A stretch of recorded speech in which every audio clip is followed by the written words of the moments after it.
How are we doing out there, guys? I want to start by saying, I've never used one of these, so I apologize. Oh, do I have to buy dinner first? I just want to start by saying that I really appreciate all of y'all coming out and showing support for this. I love Austin. I love the people of Austin. I love doing business here in Austin. It's unfortunate that HEB, the grocery store, has no spine to stand up to what's happening. I can only talk for myself when I say I will never buy another tomato from them. And also a note, or something I want to pass on to the APD and the Austin, or the ATF. I always honor discounts to law enforcement people when they come into the show.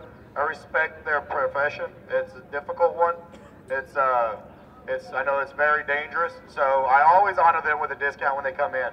And for a couple of bad seeds to come in there and do what they did is really unfortunate. I don't want to cast doubt on the Austin Police Department as itself, but when you have a couple bad seeds in there, it kind of ruins it for all. But I want to make a clear point that I totally respect them and I respect their profession. However, we cannot stand for things like this to happen and keep on occurring.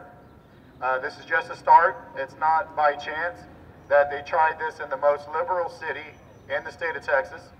It's not by chance, people. And as long as we stand together and everybody hears, you know, the question that we're trying to get out and the message that we're trying to get out, I think we'll have a large success. I've gotten a flood of emails from California, people in California that have heard this, and they're upset and they want to lend support.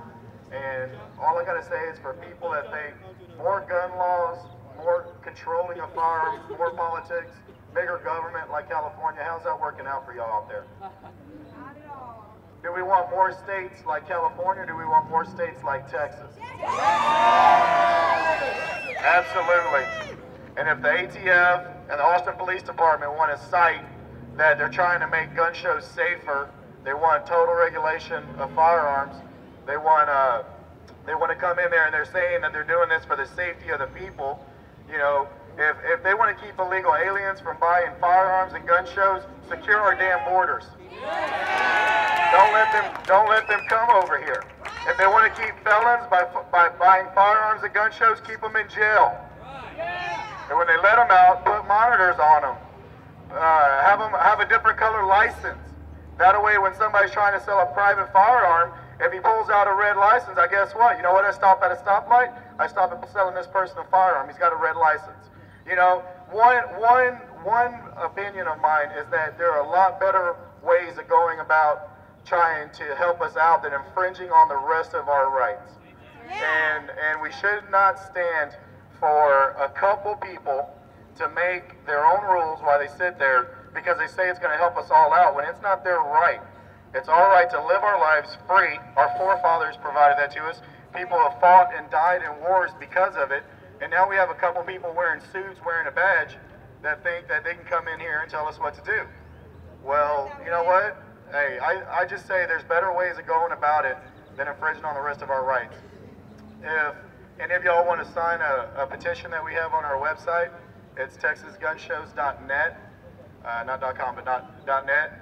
And we're trying to get 150,000 signatures on there to present to the Attorney General. And in the meantime, I'm trying to find a new location here in Austin because they may have won the battle, but they will not win the war.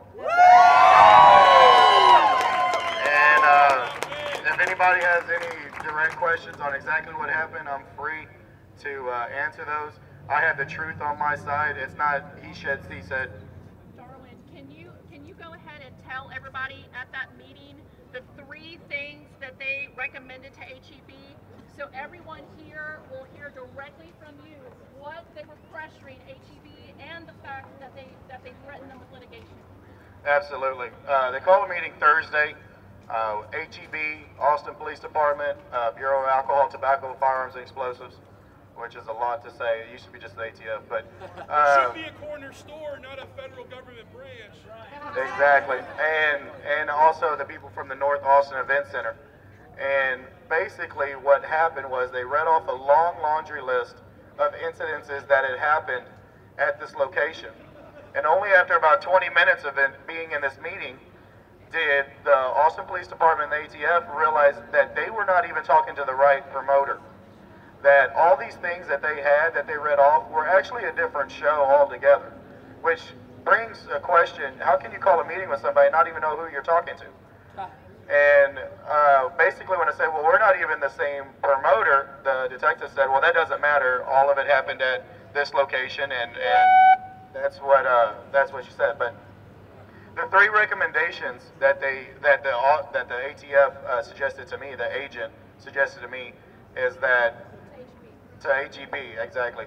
HEB was in the meeting. The reason they're important is because they're the only people that were in that meeting that had the power to keep me out of that building. They knew if they would have came to me and said, we want you to follow unconstitutional recommendations, I'd still be laughing right now.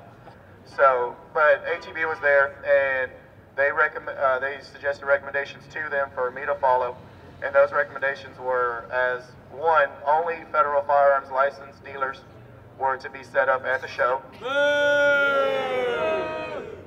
Only people coming in that wanted to sell their private firearm had to take it to a federal firearms license and have them enter it into their books and then transfer that firearm to somebody that wanted to buy it.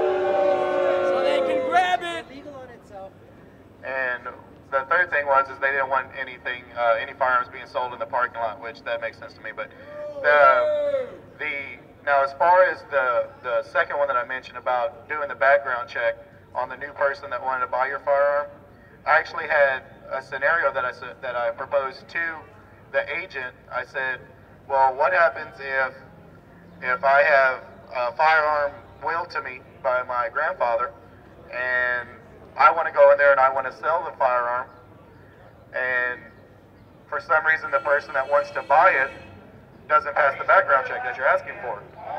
And then what that means is for me to get my own gun back, because the guy didn't pass the background check, for me to get my own gun back that my grandfather left me, I have to do paperwork now on it to get my gun back. Which could be, you could get delayed, you could get denied, and if I did get denied at that point, then what would happen to the gun? And without missing a beat, the ATF agent said, well, one thing you could do to get around that is you could actually have the firearm dealer do a background check on the person that wants to buy it before they even enter it in their books, which is illegal in itself. So they wanted us to break a law to appease their own recommendations. But like I said, if anybody has any other questions or anything like that, I'll feel free to answer them at this point. My next gun show is actually not until March in San Antonio as it stands now in Live Oak. But in the meantime, I am trying to find a building here in Austin for the month of February. But all the new details of that will be on the website. And again, I just really want to appreciate y'all for coming out and showing support. And I'll keep y'all notified of any details that might happen. Another question? How else can we all help you help us? That's a great question. The question was, how could all of y'all help me help y'all? Jerry McGuire! Woo! All right. Jerry McGuire. I wish I was Tom Cruise right now. Actually, that's a good question. And recently, we have put on our website where you can buy patriotic and complimentary tickets to a gun show, even though that the show is not going on. That revenue will actually help us procure another building here in Austin. And there's also a donation box on there where all that money will go towards acquiring another building here in Austin, or lawyers' fees that might come because of this. It's not right. We need to stand up. I unfortunately don't have the resources to go at it alone, but I do appreciate everybody's support so far. Yes, sir. I guess it's a two-part question that I have. The first part is how much money does the city of Austin or Travis County actually make off of your gun show taxes? As far as an exact number, I have no idea. Oh, the question was, it was a two-part question. What money revenue does Austin or the county of Travis County receive from our gun shows? And as an exact number, I really cannot answer that. I really don't know.